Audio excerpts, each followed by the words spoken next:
Hello and welcome to this latest webinar in the e-commerce world review series for November 2024. I'm Paul Skeldon, one of the editors at Internet Retailing and RetailX, and we're here today to talk about the Nordic sports goods report that we produced back in September. I'm joined today by Lauren Evans, Chief Marketing Officer from FactFinder. Lauren, hi there. Lovely to see you. Thank you for joining us. For those that don't know, just tell us a little bit about what FactFinder does. Yep, absolutely. Yep, excited to join you today. So FactFinder is all about helping customers find exactly what they're looking for on a retailer's website, and even things they didn't know they were looking for. The technology behind this is product discovery and search, and basically this uses some very smart AI to help surface the most relevant products across multiple touch points. So that could be the search results and navigation, that could be super smart recommendations, it could be the sort of merchandising side of it. So yeah, it's all about getting the right products in front of people and the products that they want. So we have a big presence in the Nordics. We acquired a AI-based company out of Stockholm a couple of years ago. So we've got a big presence there and also really strong in the sporting goods industry. So hopefully we've got a lot to share and looking forward to digging into the data. Brilliant, excellent. That's good, because I'm going to run through some of the key findings from the report as a sort of high altitude view really of what is in it. There's a lot more in the actual report, but I think it'll be interesting to pick Lauren's brains about what actually happens on the ground there amongst the sort of retailers and brands with which they work. So I'm going to try not to bore everyone with death by PowerPoint, so I'm just going to skip through, like I say, some of the key findings that just paint some of the sort of key trends we've seen in the Nordic sports goods market. So I'm going to sort of start with a little overview of what the market looks like, and then I'm going to look at some of the sort of consumer habits around how they shop for sports goods on and offline. And then, like I say, we'll have a discussion about what some of those things might actually mean in the real world. So basically, the sort of value of the market we estimate is about 313.57 billion euros. You can see there how it's kind of split across the four main countries that we looked at as the Nordics, so Denmark, Finland, Norway, and Sweden. As you can see from the graph at the bottom there, the annual change in sports good revenue. Denmark seemingly the most volatile, but basically they've followed the same sort of pattern. A peak in 2020, which was off the back of COVID, basically the pandemic. I think a lot of people coming out of that started to spend on sports goods. In Scandinavia in particular, there was a propensity for outdoor sports goods where people could do stuff outside on their own, sort of so socially distanced. There's a lot of space out there, and that sort of rapidly tailed off. Now this is sort of growth essentially. So it hit zero, but that zero growth there in 2021. It's bounced around, as you can see, over the past few years, and in 2024 is starting to pick up again off the back of the sort of things returning to normal post-pandemic, and it's taken many years to sort of get to this point. Plus, sort of there were cost of living implications globally, which accounts for the sort of trough there in 2023. Things are now starting to pick up, starting to return to a better level. For some of the markets, better than they've been since the pandemic. So a market going in the right direction. The share of sales of sports goods taken by e-commerce, as you can see, fairly consistent across all of the countries. Norway out there in front.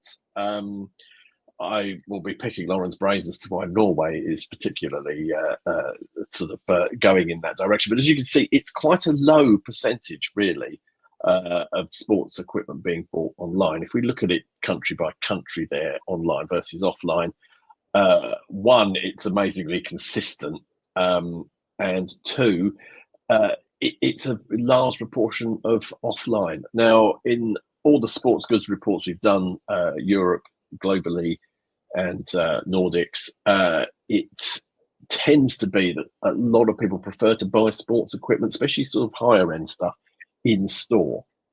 So they tend to want to actually try it. Now, when it comes to things like running machines and high-end stuff like that, of course they do. It's a big spend. You find that in pretty much any retail sector, that if it's a high price point, they want to actually try it out. With sports, there's this sort of unique kind of area to it where people want to try before they buy, running shoes in particular, for comfort, fit, that kind of thing. Even things like rackets and equipment, they want to actually get their hands on it. Now, this doesn't mean, though, that online hasn't got a significant role to play. It does. I think what we're seeing with this is that the purchase takes place more likely in store when people get their hands on it. The research and the real digging around is taking place online. So online plays a much bigger role in the journey. The stores is where it's purchased. Now, of those people who are doing online, the split between mobile and desktop, again, has remained relatively the same for 4 or 5 years. It's gone up slightly, mobile, as you'd expect, but not by the levels you might see in some other regions where mobile has started to really overtake the sort of desktop side of things.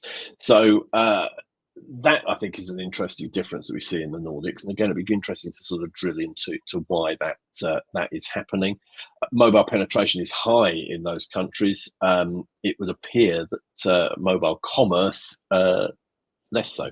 As you can see as well, country by country, again, very, very consistent. It's sort of really similar across all of those main markets. Of course, then that sort of averages out to be a very handy 60-40 split. But yes, it does seem that desktop is still reasonably dominant over mobile. This might also be peculiar to sports goods because, again, some of them are quite expensive. They do require more research. It might be something that people want to sit down at their desktop and do. But again, it's interesting to sort of see how that is going. The share of sports equipment market taken by e-commerce, by the kind of things they buy, perhaps unsurprisingly in the region, winter sports, what counts as winter sports, way ahead of all the others. But I think that comes as no surprise. There's a lot of outdoors. There's a lot of winter, essentially, and so they are sort of tending to buy more of those sorts of goods. And the whole sort of Scandinavian lifestyle is also built around the sort of outdoors and winter sports goods. Outdoor fishing and golf is also there and reasonably significant.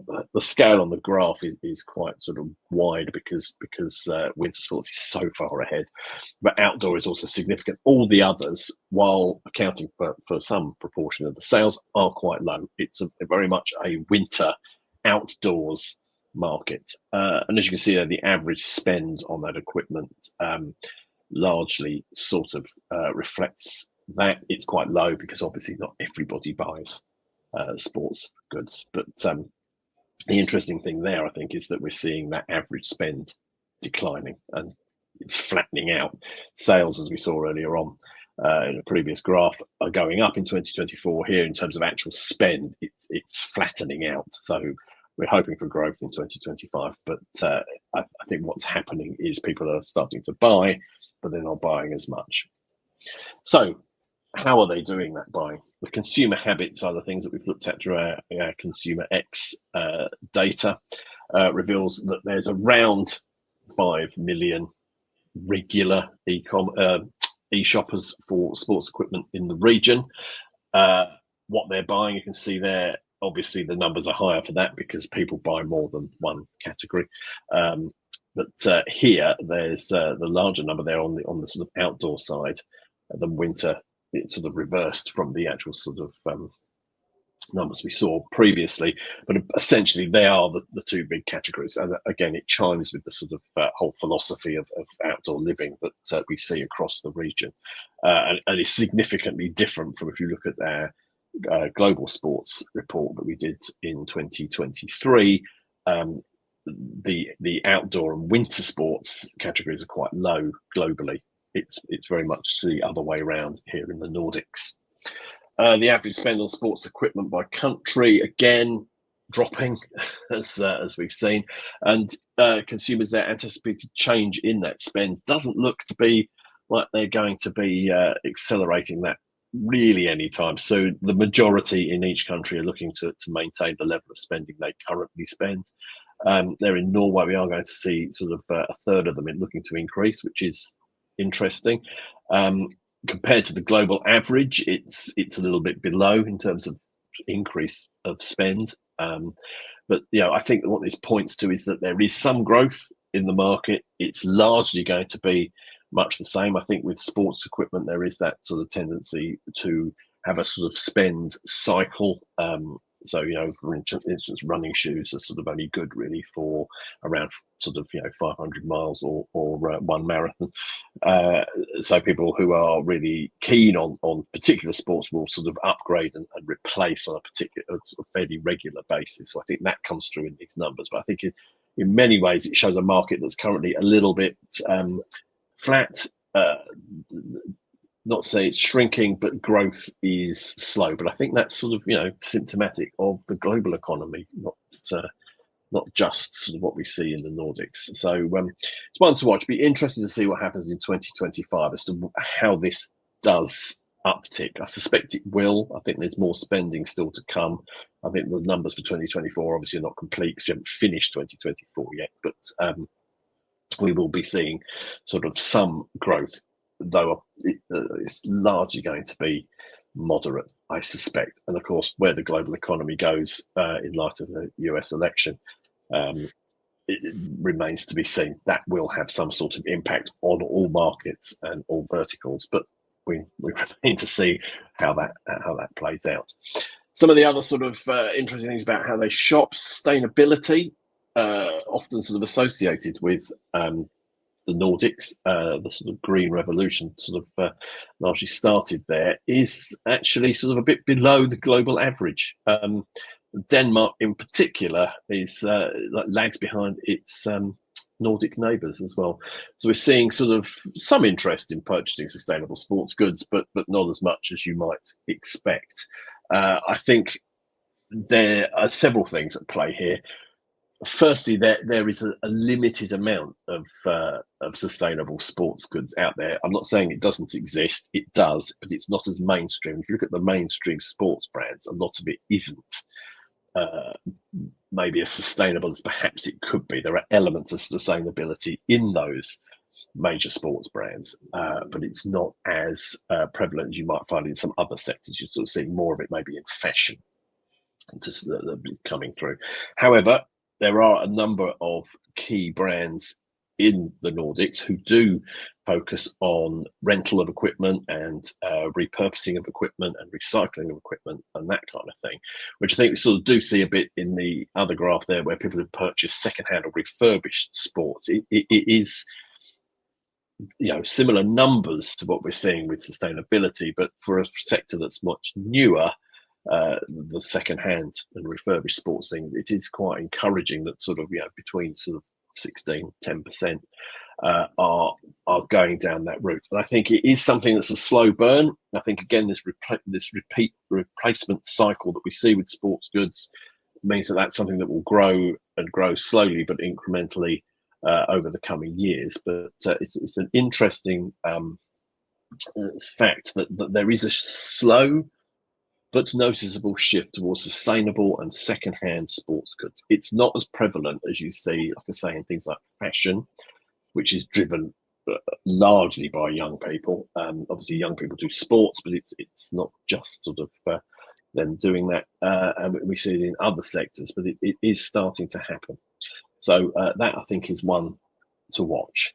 So that's some of the key headline findings. There's a lot more in the actual report, which is out now. There's a link there that you can see for downloading it. But I'd like to bring Lauren back in here. And Lauren, any surprises for you in the data? You guys work out there in the Nordics. I wrote the report from here in the UK. Any surprises in there for you? Yeah, I have to say there weren't any major surprises. We're actually seeing a similar thing with our search data. So search data meaning sort of on-site searches. And of course, this peaked during the pandemic where nobody had a choice. It was online or nowhere really. took a bit of a dip in 2022, and then it's been steadily increasing again across 2023 and 2024. So to your point and what your data shows, it shows that steady growth starting to pick back up. And I think search is up 10% year on year in the Nordics in particular. And this is actually quite similar across all the Nordics countries. So yeah, no surprises from that perspective, but we handle billions of searches a year. And like I said, sporting goods is a really strong industry of ours. So yeah, we've got a ton of data here, and yeah, very, very supportive of what you found. What I did think was interesting though is, the Nordics is one of the highest regions for buying mostly online. I think it was it 51% or something like that for the region. And I think it was something crazy like 75% in Denmark, which is incredible. And this is significantly higher than the European average. I think this has something to do with geography. I think you sort of called out just, there's a lot of rural areas, right? So of course, people need to have that flexibility not to be going into store. But I think one of the things as well is, that region is particularly tech savvy. They know how to use technology and they want to use it to its full advantage. So they're much more at ease and more trusting, let's say, with going online versus having to go in store. And like you say, I think sometimes it's research online, buy in store, but there's definitely a large part of that done online, like you've said. No, absolutely. And as you say, they are very tech savvy, and mobile penetration, in particular, internet penetration is huge. I mean, some of the Nordic countries, mobile penetration is way over 100%. I mean, that means so many people have more than one mobile device or more than one phone. So what are some of the ways that sort of these tech savvy shoppers in the Nordics are shopping for sports goods? That are you finding more specifically? Yeah. I think you as well pointed this out, like buying sporting goods can be a little bit more complex than just say buying, regular retail goods. It's more technical. It requires higher investment than regular retail products. And each sport has these quite specific demands, and they're designed with specialized features. So when that comes to finding something online, running shoes are built for impact and climbing shoes are built for grip, for example. One of the specific more tech savvy, let's call it, features that might come into play online, which customers and shoppers in the Nordics are used to, is what's called guided selling. So this sort of acts as a bit of a digital concierge. Just imagine you're in a shop, you're able to ask the shopping assistant particular questions, and you get fed the answers and guided to the product.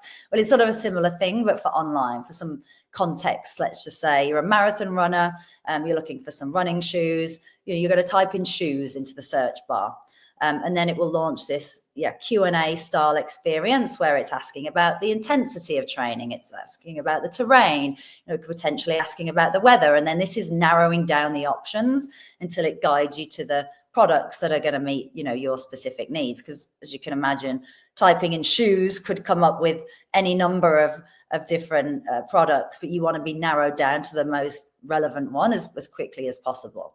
So this kind of technology really lends itself to sporting goods, but also we see high adoption of this in the Nordics because they're more open and more willing to sort of engage with something like that. It's like a bit of a digital assistant, I guess. Are they much more keener on sort of accepting personalization, would you say? Yeah, actually, that's a really good point. So the personalization, we see very much that different regions are more willing to accept that on-site personalization, and obviously it uses a huge amount of data. One example could be geolocation. So like we can use that on site, to make sure that when you're searching for a product, we can either direct you to a store that has that in stock. So, ranking products that you're local to and making sure that comes up. Also on the flip side, from a sort of merchandising perspective, you can also have more control over if it isn't in store or if it isn't in stock, you can make sure that that's not ranked as high. So it sort of works both ways, from the shopper perspective and then, from the merchandising and from the business perspective as well. That's interesting, because I was going to say, we were looking at what consumers are doing, the tech-savvy consumers, and how they're shopping. Looking at it the other way around, what are sort of Nordic sporting good retailers doing? What kind of technology they're adopting to sort of meet the customer demand and maybe even change that sort of customer shopping habit? Yeah, it's a good question, because of course, the business buyers are shoppers as well, right? So we find that the users of our technology are also more accepting of AI, and that they trust the AI to sort of do its thing. Some of the other regions that we work in, they want control over that AI. They don't necessarily want it to just, do it automatically and just let it go.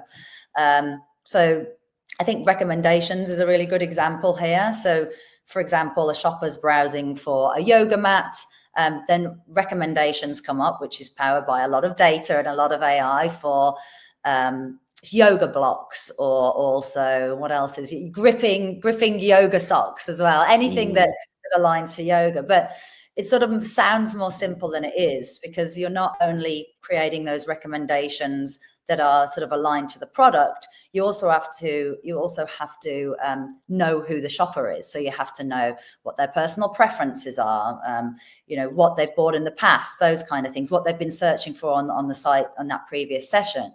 So those two things coming together will create those sort of personalized recommendations. And again, it's a huge amount of data, a huge amount of sort of AI smarts that goes into pulling up the most perfect recommendation. And yeah, it's a good example of the sort of use of that technology in that sense in the Nordics. Have you got any sort of examples of customers who do that? Yeah, retailers who do that? Yeah, Agradi, actually a really good example. They sell equestrian sports equipment. So they really increase their bottom line through using this. So I think you mentioned actually in your data that like the size of orders is going down. Well, this and especially recommendations is a good example of how you can increase average order value. I think they increased average order value. I don't know the exact stat, but is a significant amount. And of course, increasing average order value increases your overall sales. But by putting those smart recommendations in front of someone, they're more inclined to be like, okay, well, I'll have that and I'll have this as well, and that's complimentary, and I'll buy that too. So yeah, it's really comes down to making sure that it's a smart recommendation for that particular person. And I guess AI is ideal for that sort of thing, because it can sort of, I guess, make the decision in a sort of split second as to what to serve up. Is that right? That's it. Yeah. So powerful. Yeah, absolutely. So I think that's where it can scale. If you're a merchandiser and you're just manually choosing, okay, if they choose this particular product, then recommend this. That's a huge amount of work, for one, and it's not scalable. If you've got a system that is smart and understands in that split second who the shopper is, what the product catalog is, because that's really the crux of it. There's the product catalog could be hundreds of thousands of products. So pulling up the right product at the right time for that person is really sort of the power of AI, and why you'd let it do its thing, and why Agradi saw those big improvements, because it's, you just can't do that with a human at scale. No, you can't. I mean, I guess that's the power of AI, isn't it? And that's why it's replacing people and will take over the world, possibly. Yeah. So you say retailers trust it, which is, you don't often hear the words trust and AI in the same sentence. But it has a very good well, it's sort of role to play here. That's it. But it's sort of the grunt work, that's how we look at it. There's, that's a lot of grunt work that you can then be spending doing something much more strategic, rather than spending, I don't know how, like 8 hours, a week, doing these personalized recommendations, especially if you're adding new products to your catalog regularly. That it's a very tedious job. So one better suited to a machine. Absolutely, that's what the machines are for.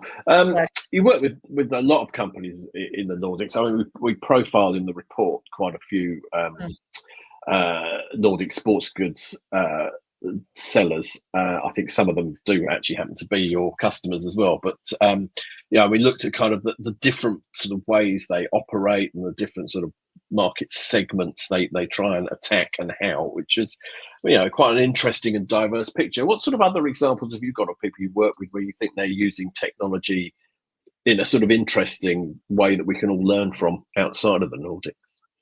Yeah, well, XXL is a good example. I think they're in the Nordics actually, and they're using Yeah.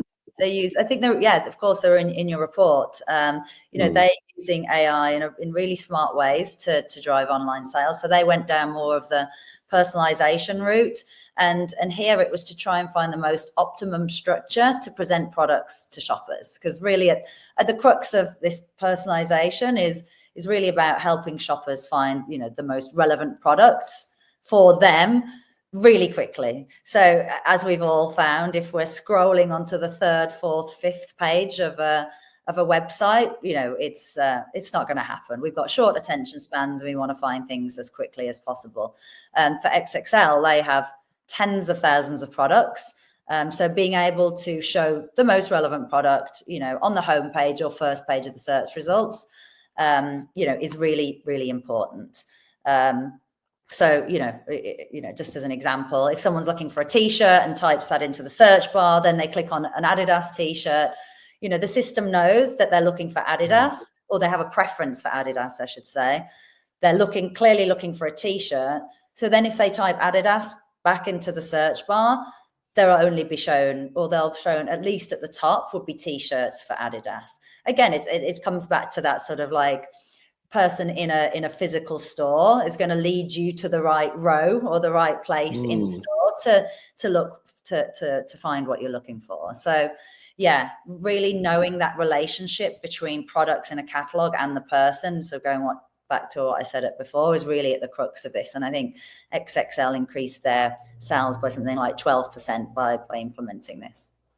It's interesting, isn't it? It's very that you say that it is about trying to find ways to not necessarily replicate what happens in a store, but to offer some of those things that we all take for granted in a store. That it's much easier sometimes to find something because you can see it; it's in front of you, or there's someone who can direct you. I think, yeah, that's a really interesting sort of use of your technology as well. I think your company is really interesting. Is that it helps do that in that online environment, which is increasingly vital, I think, to e-commerce, because it's so competitive. It's so hard to find things. You've got to have it sort of in front of you, really. Marketplaces are also sort of becoming a bigger force, I think, in e-commerce. You know, retailers are setting up their own marketplaces. There are all the sort of big, well-known marketplaces. There are an increasing number of niche marketplaces. I recently did a report about marketplaces, hence why I know so much about it and are obsessed with them currently. But how are marketplaces changing how people shop, do you think, for sports goods particularly? Yeah, it's an interesting one, and we see a lot of businesses moving to this model. One of our biggest marketplace customers, Elchop, they have hundreds of thousands of products, very complex product catalogs. So as you can imagine, with a marketplace, there's even more products. So if going back to what I said before, it makes it even harder to find what you're looking for.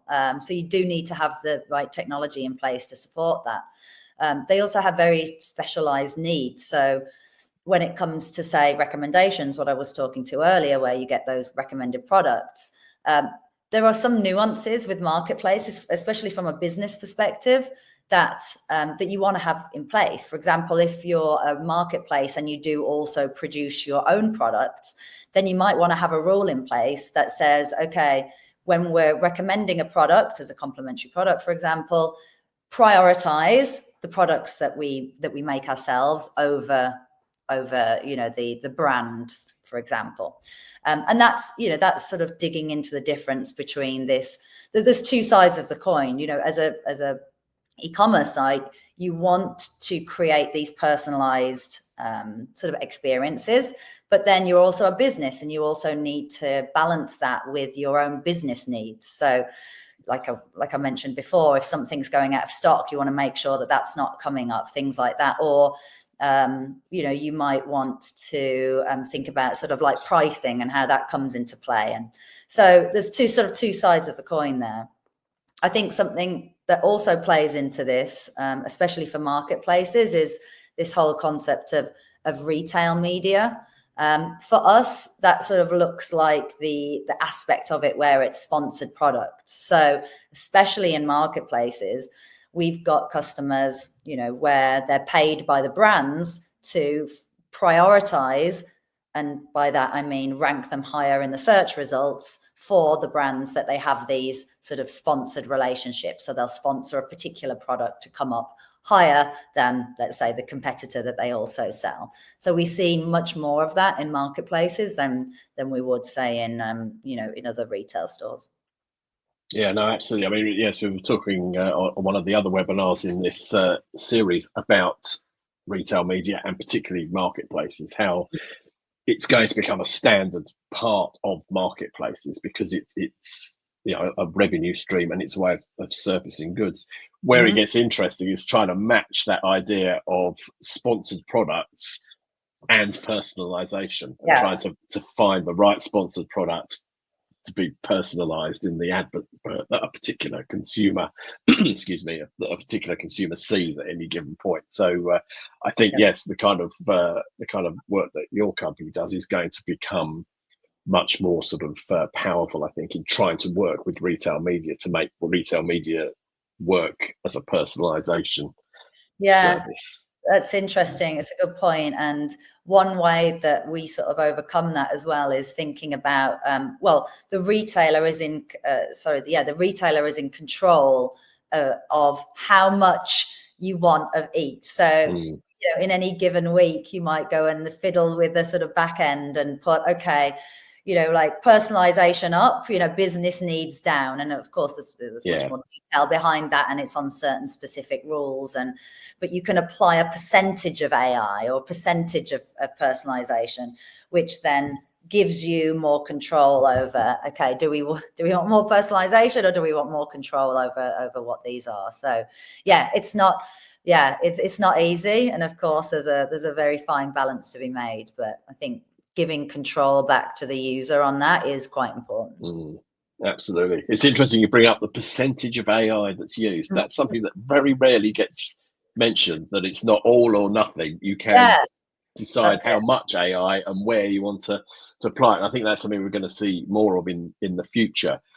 Just as we sort of bring this to a close, what are some of the sort of future trends in I guess sort of not just in the Nordics, but generally around sports goods e-commerce that you think we're going to see in the coming sort of year or two? Yeah, well, be amiss really not to mention, ChatGPT here, right? I think that really plays into, the way people search is going to change. I see it in my own sort of habits as well. It's, a whole new way of talking much more conversationally, with, well, not just ChatGPT, but anything really. We're not quite seeing that come into the way people search on store just yet. People are still very keyword based. If you want red shoes, you're typing in red shoes. You're not typing, I'm going to a party on Saturday and I want, red shoes, I want, find some suitable shoes, that kind of thing. So but it will go in that way. And I think, that's the way we're heading. And we can see it increasing, but just quite slowly. I think, as an industry, and I think sporting goods in particular, it's going to be, more important, and it will happen sooner because it lends itself to being more assistant based because of the complexity that we sort of talked to before. So whether it's, typing more conversationally in the search bar, or whether it's the use of sort of AI assistants, that sort of chatbot that's going back to what I said before, just helping guide you to the right product through a series of sort of questions where you're interacting with the site. I think that will start to pick up. And I think that assistance, whether it's on the front end or even on the back end, helping the back end users more operationally do the right things and focus on the right tasks, I think we'll see that increase as well. So, I think those are sort of three big ways that the future will change, which we're already seeing. And yeah, we're already developing technology to that effect at Fact Finder. So it's an interesting year or two. Yeah, well, it'd be interesting to see it in action. I think it's funny, isn't it? Because yes, obviously we live in this world and work around it. I still don't type into the search engine more conversationally. I think so many years of being programmed to kind of, like you say, use keywords. Essentially. Yeah. That's I don't ever think. Yes, I will use ChatGPT and all those other things to find other stuff out. I haven't personally sort of connected the two. I think my kids probably are more likely to, and I think we will as well in time. Yeah, like you say, I think it's generational as well, and we'll start to see that increase quite rapidly. Yeah, but it will totally change how we look for things. And I love your point about the sports goods industry being quite a complicated sell. Therefore, it might be at the sort of forefront of people asking that sort of thing. Where, I mean, it was an example someone gave me a couple of years ago about using ChatGPT to find stuff. And it was, what are the best sunglasses for playing golf in Florida? Yeah. And it surfaced a whole load of different results than if you put in, sunglasses for playing golf into Google. And I think it's an example of something that is going to become much more how people search, which has huge implications, I guess, for businesses and how they surface the information, which is where companies like yours come in. So everybody watching, get in touch with Fact Finder because they'll future-proof you. Anyway, that's an interesting canter through more sports goods and the Nordic sports goods in general. The report is available to download, the link that will appear on your screen at the end of this. So please do download that and have a look. Please do get in touch with Fact Finder if you want to talk to them about the many wonderful things they do. But for now, Lauren, thank you very much for joining us and sharing your knowledge of the market and technology in general. It's been a great chat. And thank you, everybody, for watching. And we'll see you all again soon. Thank you. Thanks.